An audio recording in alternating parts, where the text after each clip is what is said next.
Put in Chains to Be Free. By Vicky Williams, Wabash County Sampler.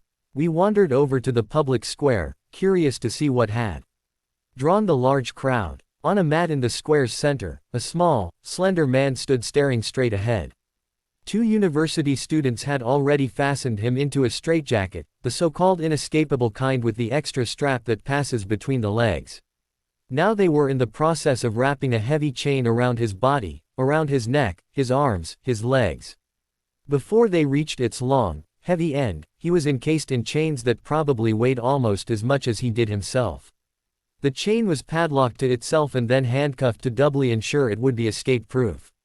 He spoke to us in a voice that sounded, someone said, like he was in a trance, telling us a little about what would now take place as he tried to free himself from his bonds.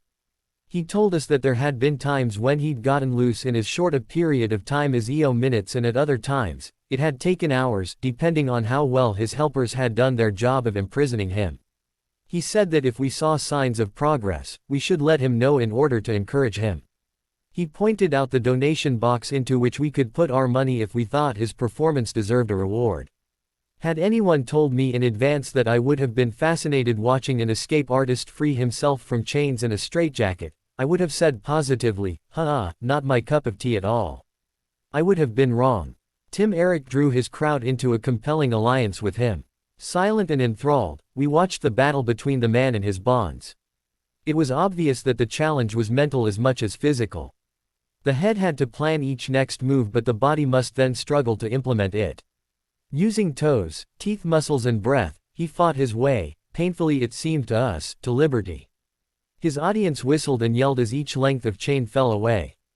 We held our breath and then heaved a collective sigh of relief as he loosened himself from the straitjacket. He was sweaty and exhausted, but triumphantly free. We closed around him to drop our offerings into the donation box and to ask questions. Sitting before his questioners, he kept one arm still in his lap, as if it hurt to move it. His previous robot voice was normal now. He told us that he meditates as he is being bound. With intense concentration, he is able to recognize problem areas in advance and have solutions worked out for them. That is, if everything goes according to plan, which it often doesn't. Tim Eric is 47 years old, though at first glance he appeared much younger. He has been an escape artist for 23 years. In those almost 2.5 decades, there have been 26 occasions when he was unable to escape and had to be set free. Each time it was because of a lack of oxygen. The chains cut off his oxygen, causing him to pass out. His job demands that he stay in almost perfect mental and physical condition.